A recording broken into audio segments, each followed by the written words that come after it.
Hello. नमस्ते, प्रणाम सभी को। स्वागत है आज के इस कहानी पाठ में। तो आज लेकर उपस्थित हूँ उर्दू के महत्वपूर्ण कथाकार, उर्दू के महत्वपूर्ण कहानीकार, अफसानाकार सादत हसन मंटो। सादत हसन मंटो की कहानी टोबा टेक सिंह। ये कहानी भारत पाकिस्तान विभाजन पर आधारित है और ये पागलों के माध्यम से ये कहानी कहने की कोशिश की है। और सादत हसन मंटो बहुत परिचित नाम है और बहुत बड़ा नाम है उर्दू कथा साहित्य का। और ये रहने वाले तो ये हिंदुस्तान के ही थे, मुंबई में रहते थे, लेकिन भारत विभाजन के बाद इनको घर परिवार वालों के और रिश्तेदारों के दबाव में आकर भारत छोड़ना पड़ा और ये पाकिस्तान में जाकर बस गए और वहीं पर अंत समय तक रहे। 18 जनवरी 1955 को इनकी मृत्यु हो गई थी। बेहतरीन कहानियाँ लिखी हैं इन्होंने और इनकी बड़ी कहानियाँ चर्चित हैं। इसमें टोबा टेक सिंह, ठंडा गोश्त, बू इत्यादि कहानियाँ हैं। कई बार इनकी कहानियों पर अश्लीलता का आरोप भी लगा और तकरीबन इनको 5-6 बार अदालत में जाना पड़ा, लेकिन कभी ये चीज़ें साबित नहीं हो पाई। तो बदनाम कहानीकार के रूप में भी सादत हसन मंटो जानते हैं, लेकिन ये उनका एक अलग पक्ष है। लोगों ने उन्हें बदनाम करने की इसी तरीके से साजिशन कहा जा सकता है। वास्तव में मंटो की कहानियाँ जो हैं वो विभाजन पर आधारित उनकी जो कहानियाँ हैं, जो दंगों पर और सांप्रदायिकता पर जितना कटाक्ष वो करते हैं और तीखा कटाक्ष करते हैं, और मतलब वो अपने आप में अजीब अलग ढंग से है।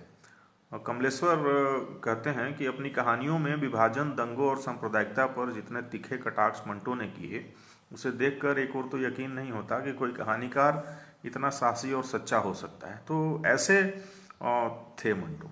तो आइए थोड़ी सी बात कर लेते हैं पहले कहानी के बारे में। ये टोबा टेक सिंह जो कहानी है, ये लाहौर के एक पागल खाने में रह रहे कुछ पागलों के भारत विभाजन जब हुआ तो भारत और पाकिस्तान में जो रह गए थे पागल, तो तय हुआ कि दोनों तरफ के पागलों को उनके देश भेज दिया जाए। जो भारत के हैं, जो हिंदू सिख हैं, उन्हें भारत भेज दिया जाए जो पाकिस्तान में है, और जो मुसलमान जो कैदी पागल हैं जो भारत में हैं, उन्हें पाकिस्तान भेज दिया जाए। तो इसी पर लाहौर के एक जेल खाने में, लाहौर के एक पागल खाने में पागलों के बीच क्या प्रतिक्रिया होती है और कैसी बातचीत होती है, उसके माध्यम से भारत विभाजन के दर्द को दर्शाते हैं मंटो। तो आइए इसी पर इस कहानी को सुनते हैं। सुनिए इस कहानी को। इसमें कुछ उर्दू के अल्फाज हैं जो हो सकता है शब्द कुछ थोड़े से कठिन लगे आपको, लेकिन कोशिश करिएगा तो अच्छा लगेगा। और बहुत बेहतरीन कहानी है मंटो की, ये बेहतरीन कहानियों में से एक है। तो आइए शुरू करते हैं कहानी। टोबा टेक सिंह, लेखक सादत हसन मंटो। बंटवारे के 2-3 साल बाद पाकिस्तान और हिंदुस्तान की हुकूमतों को ख्याल आया कि अखलाकी कैदियों की तरह पागलों का भी तबादला होना चाहिए। यानी जो मुसलमान पागल हिंदुस्तान के पागल खानों में हैं, उन्हें पाकिस्तान पहुंचा दिया जाए, और जो हिंदू और सिख पाकिस्तान के पागल खानों में हैं, उन्हें हिंदुस्तान के हवाले कर दिया जाए। मालूम नहीं यह बात माकूल थी या गैर माकूल, बहरहाल दानिशमंदों के फैसले के मुताबिक इधर उधर ऊंची सतहों की कॉन्फ्रेंसें हुईं और बिल आखिर पागलों के तबादले के लिए एक दिन मुकर्रर हो गया। अच्छी तरह छानबीन की गई। वे मुसलमान पागल जिनके लवाहिकिन हिंदुस्तान में ही थे वहीं रहने दिया जाए, बाकी जो बचे उनको सरहद पर रवाना कर दिया गया। पाकिस्तान से चूंकि करीब करीब तमाम हिंदू सिख जा चुके थे, इसलिए किसी को रखने रखाने का सवाल ही पैदा नहीं हुआ। जितने हिंदू सिख पागल थे सबके सब पुलिस की हिफाजत में बॉर्डर पार पहुंचा दिए गए। उधर का मालूम नहीं, लेकिन इधर लाहौर के पागल खाने में जब इस तबादले की खबर पहुंची तो बड़ी दिलचस्प चिमेगोइयां होने लगी। एक मुसलमान पागल जो 12 बरस से हर रोज बाकायदगी के साथ जमींदार पढ़ता था, उसके जब एक दोस्त ने पूछा मौलवी साहब, यह पाकिस्तान क्या होता है? तो उसने बड़े गौर फिक्र के बाद जवाब दिया, हिंदुस्तान में एक ऐसी जगह है जहां उस्तरे बनते हैं। यह जवाब सुनकर उसका दोस्त मुतमईन हो गया। इसी तरह एक सिख पागल ने एक दूसरे सिख पागल से पूछा, सदाजी, हमें हिंदुस्तान क्यों भेजा जा रहा है? हमें तो वहां की बोली नहीं आती। दूसरा मुस्कुराया, मुझे तो हिंदुस्तोड़ों की बोली आती है। हिंदुस्तानी बड़े शैतानी आकड़ आकड़ फिरते हैं। एक दिन नहाते नहाते एक मुसलमान पागल ने पाकिस्तान जिंदाबाद का नारा इस जोर से बुलंद किया कि फर्श पर फिसल कर गिरा और बेहोश हो गया। बाज पागल ऐसे भी थे जो पागल नहीं थे। उनमें अक्सरियत ऐसे कातिलों की थी जिनके रिश्तेदारों ने अफसरों को कुछ दे दिलाकर पागल खाने भिजवा दिया था ताकि वह फांसी के फंदे से बच जाएं। यह पागल कुछ कुछ समझते थे कि हिंदुस्तान क्यों तकसीम हुआ और यह पाकिस्तान क्या है, लेकिन सही वाक़ियात से वह भी बेखबर थे। अखबारों से उन्हें कुछ पता नहीं चलता था और पहरेदार सिपाही अनपढ़ और जाहिल थे जिनकी गुफ्तगू से वह कोई नतीजा बरामद नहीं कर सकते थे। उनको सिर्फ इतना मालूम था कि एक आदमी मोहम्मद अली जिन्ना है जिसको कायदे आज़म कहते हैं। उसने मुसलमानों के लिए एक अलहदा मुल्क बनाया है जिसका नाम पाकिस्तान है। यह कहाँ है, इसका मोहल्ले वकू क्या है, इसके मुतालिक का कुछ नहीं जानते थे। यही वजह है कि वह सब पागल जिनका दिमाग पूरी तरफ माऊफ नहीं हुआ था इस मखमसे में गिरफ्तार थे कि वह पाकिस्तान में हैं या हिंदुस्तान में हैं। तो यह कैसे हो सकता है कि वह कुछ अरसे पहले यहीं रहते हुए हिंदुस्तान में थे। एक पागल तो हिंदुस्तान और पाकिस्तान, पाकिस्तान और हिंदुस्तान एक पागल तो हिंदुस्तान और पाकिस्तान, पाकिस्तान और हिंदुस्तान के चक्कर में कुछ ऐसा गिरफ्तार हुआ कि और ज़्यादा पागल हो गया। झाड़ू देते देते वह एक दिन दरख्त पर चढ़ गया और टहने पर बैठकर 2 घंटे मुसलसल तकरीर करता रहा जो पाकिस्तान और हिंदुस्तान के नाजुक मसले पर थी। सिपाहियों ने जब उसे नीचे उतरने को कहा तो वह और ऊपर चढ़ गया।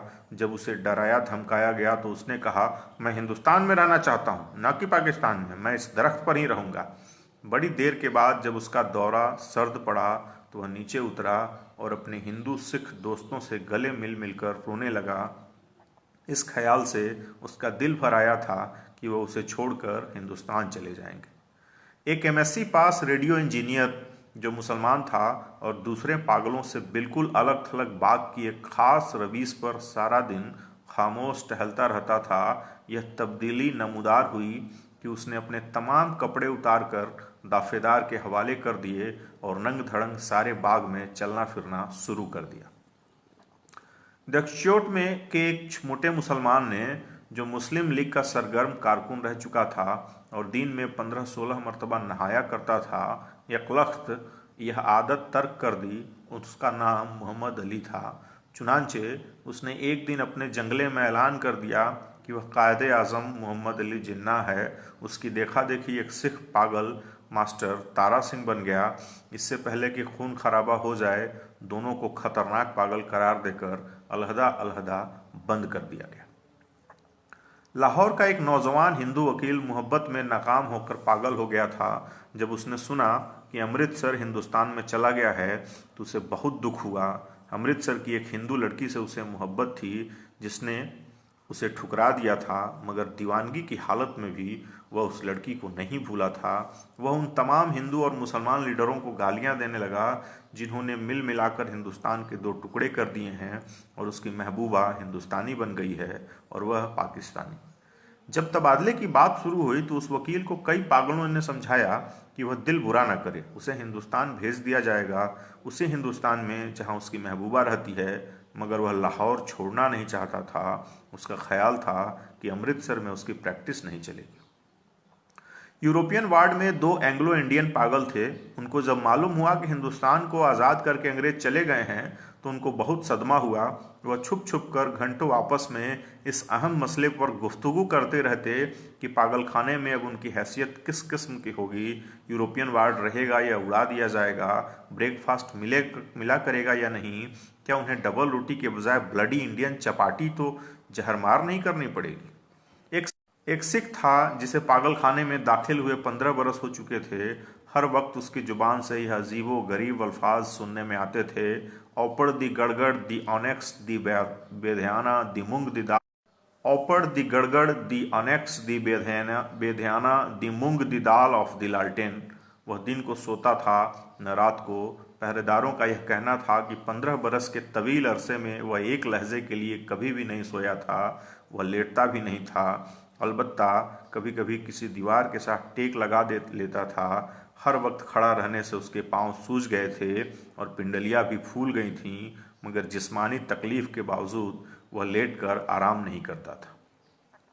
हिंदुस्तान पाकिस्तान और पागलों के तबादले के मुतालिक जब कभी पागलखाने में गुफ्तगू होती थी तो वह गौर से सुनता था।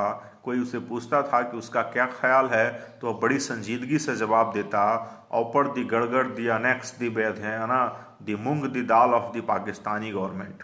लेकिन बाद में ऑफ द पाकिस्तान गवर्नमेंट की जगह of the Toba taxing government ने ले ली और उसने दूसरे पागलों से पूछना शुरू कर दिया कि टोबा टैक्सिंग कहाँ है जहाँ का वह रहने वाला है। किसी को भी मालूम नहीं था कि टोबा टैक्सिंग पाकिस्तान में है या हिंदुस्तान में। जो बताने की कोशिश करते थे वह खुद इस उलझाव में गिरफ्तार हो जाते थे कि सियालकोट पहले हिंदुस्तान में होता था पर अब सुना है कि पाकिस्तान में है। क्या पता है कि लाहौर जो आज पाकिस्तान में है कल हिंदुस्तान में चला जाए या सारा हिंदुस्तान ही पाकिस्तान बन जाए। यह भी कौन सीने पर हाथ रखकर कह सकता है कि हिंदुस्तान और पाकिस्तान दोनों किसी दिन सिरे से गायब ही हो जाए। इस सिख पागल के केस छिद्रे होकर बहुत मुख्तसर रह गए थे। चूंकि बहुत कम नहाता था इसलिए दाढ़ी और सिर के बाल आपस में जम गए थे, जिसके बायस उसकी शक्ल बड़ी भयानक हो गई थी। मगर आदमी बेजरर था। 15 वर्षों में उसने कभी किसी से झगड़ा फसाद नहीं किया था। पागलखाने में जो पुराने मुलाजिम थे वह उसके मुतालिक इतना जानते थे कि टोबा टेक्सिंग में उसकी कई ज़मीनें थीं। अच्छा खाता पीता ज़मींदार था कि अचानक दिमाग उलट गया। उसके रिश्तेदारों उसे लोहे की मोटी मोटी जंजीरों में बांध कर लाए और पागलखाने में दाखिल करा गए। महीने में एक बार मुलाकात के लिए यह लोग आते थे और उसके खैर खैरियत दरियाफ्त करके चले जाते थे। एक मुद्दत तक यह सिलसिला जारी रहा, पर जब पाकिस्तान हिंदुस्तान की गड़बड़ शुरू हुई तो उनका आना जाना बंद हो गया। उसका नाम बिशन सिंह था, मगर सब उसे टोबा टेक्सिंग कहते थे। उसको यह कतन मालूम नहीं था कि दिन कौन सा है, महीना कौन सा है या कितने साल बीत चुके हैं, लेकिन हर महीने जब उसके अजीज़ो अकारिब उससे मिलने के लिए आने के करीब होते तो उसे अपने आप पता चल जाता। चुनांचे वह दफेदार से कहता कि उसकी मुलाकात आ रही है। उस दिन वह अच्छी तरह नहाता, बदन पर खूब साबुन घिसता और बालों में तेल डालकर कंघा करता।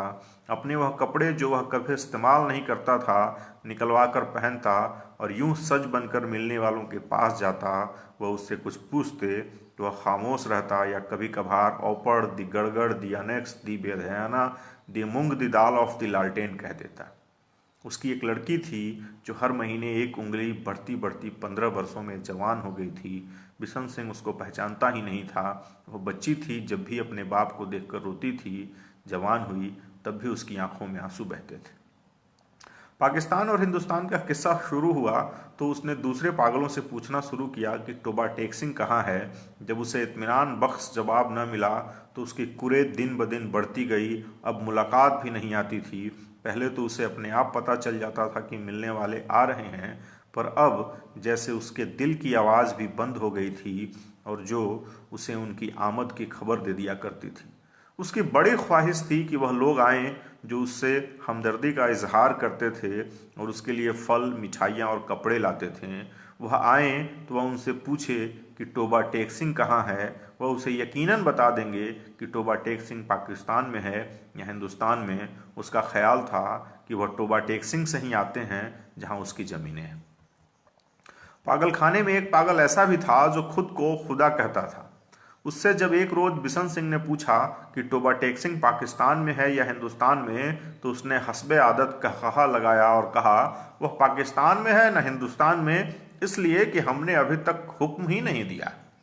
बिशन सिंह ने उस खुदा से कई मर्तबा बड़ी मिन्नत समाजत से कहा कि वह हुक्म दे दे ताकि झंझट खत्म हो, मगर खुदा बहुत मसरूफ़ था, इसलिए उसे और बेशुमार हुक्म देने थे। एक दिन तंग आकर बिशन सिंह खुदा पर बरस पड़ा। ऑपर दी गड़गड़ दी अनेक्स दी बेध्याना दी मूंग दी दाल ऑफ वाहे गुरु जी दा खालसा एंड वाहे गुरु जी दा फतह। इसका शायद मतलब यह था कि तुम मुसलमानों के खुदा हो, सिखों के खुदा होते तो मेरी जरूर सुनते। तबादले के कुछ दिन पहले टोबा टेक सिंह का एक मुसलमान जो बिशन सिंह का दोस्त था मुलाकात के लिए आया। मुसलमान दोस्त पहले कभी नहीं आया था। जब बिशन सिंह ने उसे देखा तो एक तरफ हट गया, फिर वापस जाने लगा, मगर सिपाहियों ने उसे रोका। यह तुमसे मिलने आया है, यह तुम्हारा दोस्त फजलदीन है। बिशन सिंह ने फजलदीन को एक तर नज़र देखा और कुछ बड़बड़ाने लगा। फजलदीन ने आगे बढ़कर उसके कंधे पर हाथ रखा। मैं बहुत दिनों से सोच रहा था कि तुमसे मिलूं, लेकिन फुर्सत ही न मिली। तुम्हारे सब आदमी खैरियत से हिंदुस्तान चले गए थे। मुझसे जितनी मदद हो सकी मैंने की। तुम्हारी बेटी रूप कौर। वह कहते कहते रुक गया। बिशन सिंह कुछ याद करने लगा। बेटी रूप कौर? फजलदीन ने रुक रुक कर कहा, हाँ, वह भी ठीक ठाक है, उनके साथ ही चली गई थी। बिशन सिंह खामोश रहा।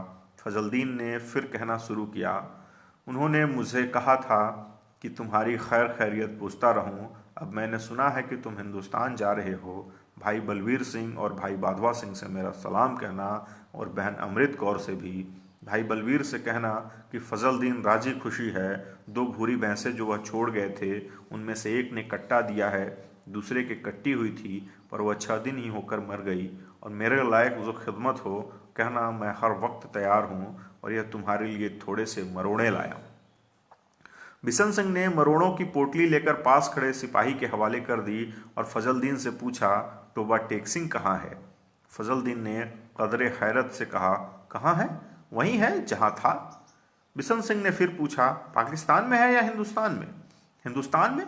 नहीं नहीं, पाकिस्तान में। फजलदीन बौखलास आ गया। बिशन सिंह बड़बड़ाता हुआ चला गया। ऑपर दी गड़गड़ दी अनेक्स दी बेध्याना दी मूंग दी दाल of the Pakistan and Hindustan of the दूर फिटे मुंह। तबादले की तैयारियां मुकम्मल हो चुकी थीं। इधर से उधर और उधर से इधर आने वाले पागलों की फहरिस्त पहुंच चुकी थी। तबादले का दिन भी मुकर्रर हो चुका था। सख्त सर्दियां थीं जब लाहौर के पागलखाने से हिंदू सिख पागलों से भरी हुई लारियां पुलिस के मुहाफिज दस्ते के साथ रवाना हुई।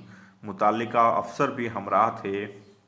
वागह के बॉर्डर पर तरफैन के सुपरिटेंडेंट एक दूसरे से मिले और इब्तिदाई कार्रवाई खत्म होने के बाद तबादला शुरू हो गया, जो रात भर जारी रहा। पागलों को लारियों से निकालना और उनको दूसरे अफसरों के हवाले करना बड़ा कठिन काम था। बाज तो बाहर निकलते ही नहीं थे। जो निकलने पर रजामंद होते थे उनको संभालना मुश्किल हो जाता था, क्योंकि वह इधर उधर भाग उठते थे। जो नंगे थे उनको कपड़े पहनाए जाते तो वह उन्हें फाड़कर अपने तन से जुदा कर देते। कोई गालियां बक रहा है, कोई गा रहा है, कुछ आपस में झगड़ रहे हैं, कुछ रो रहे हैं, बिलख रहे हैं। कान पड़ी आवाज़ सुनाई नहीं देती थी। पागल औरतों का शोरो गोगा अलग था, और सर्दी इतने कड़ाके की थी कि दांत से दांत बज रहे थे। पागलों की अक्सरियत इस तबादले के हक में नहीं थी, इसलिए कि उनकी समझ में नहीं आ रहा था कि उन्हें अपनी जगह से उखाड़कर कहाँ फेंका जा रहा है। वह चंद जो कुछ सोच समझ सकते थे, पाकिस्तान जिंदाबाद और पाकिस्तान मुर्दाबाद के नारे लगा रहे थे। 2-3 मरतबा फसाद होते होते बचा, क्योंकि बाज़ मुसलमानों और सिखों को यह नारे सुनकर तैस आ गया था। जब बिशन सिंह की बारी आई और वागह के उस पार का मुतालिक अफसर उसका नाम रजिस्टर में दर्ज करने लगा, तो उसने पूछा, टोबा टेक सिंह कहाँ है, हिंदुस्तान में या पाकिस्तान में? मुतालिका अफसर हंसा, पाकिस्तान में। यह सुनकर बिशन सिंह उछलकर एक तरफ हटा और दौड़कर अपने बाकी मांदा साथियों के पास पहुंच गया। पाकिस्तानी सिपाहियों ने उसे पकड़ लिया और दूसरी तरफ ले जाने लगे, मगर उसने चलने से इनकार कर दिया। टोबा टेक सिंह यहाँ है, और जोर जोर से चिल्लाने लगा, ऑपर दी गड़गड़ दी अनेक्स दी बेध्याना दी मूंग दी दाल of the Toba Tek Singh and Pakistan. उसे बहुत समझाया गया कि देखो, अब टोबा टेक सिंह हिंदुस्तान में चला गया है, अगर नहीं गया तो उसे फौरन वहाँ भेज दिया जाएगा, मगर वह ना माना। अब उसको ज़बरदस्ती दूसरी तरफ ले जाने की कोशिश की गई, तो वह दरमियान में एक जगह इस अंदाज में अपनी सूजी हुई टांगों पर खड़ा हो गया जैसे अब उसे कोई ताकत नहीं हिला सकेगी। आदमी चूंकि बेज़रर था, इसलिए उससे मज़ीद ज़बरदस्ती न की गई, उसको वहीं खड़ा रहने दिया गया और तबादले का बाकी काम होता रहा। सूरज निकलने से पहले साकितो सामेत बिशन सिंह के हलक के एक फलक सिगाफ चीख निकली। इधर उधर से कई अफसर दौड़े आए और उन्होंने देखा कि वह आदमी जो 15 बरस तक दिन रात अपनी टांगों पर खड़ा रहा था, औंधे मुंह लेटा है। उधर खारदार तारों के पीछे हिंदुस्तान था, इधर वैसे ही तारों के पीछे पाकिस्तान। दरमियान में जमीन के उस टुकड़े पर जिसका कोई नाम नहीं था, टोबा टेक सिंह पड़ा हुआ था। धन्यवाद आज की इस कहानी को सुनने के लिए। और थोड़ी अलग कहानी थी, और उम्मीद है आपको पसंद आई होगी, आनंद आया होगा। तो घर में रहिए, स्वस्थ रहिए, सुरक्षित रहिए। कल मिलते हैं एक और नई कहानी के साथ, एक रोचक कहानी के साथ। धन्यवाद। जय हिंद, जय भारत।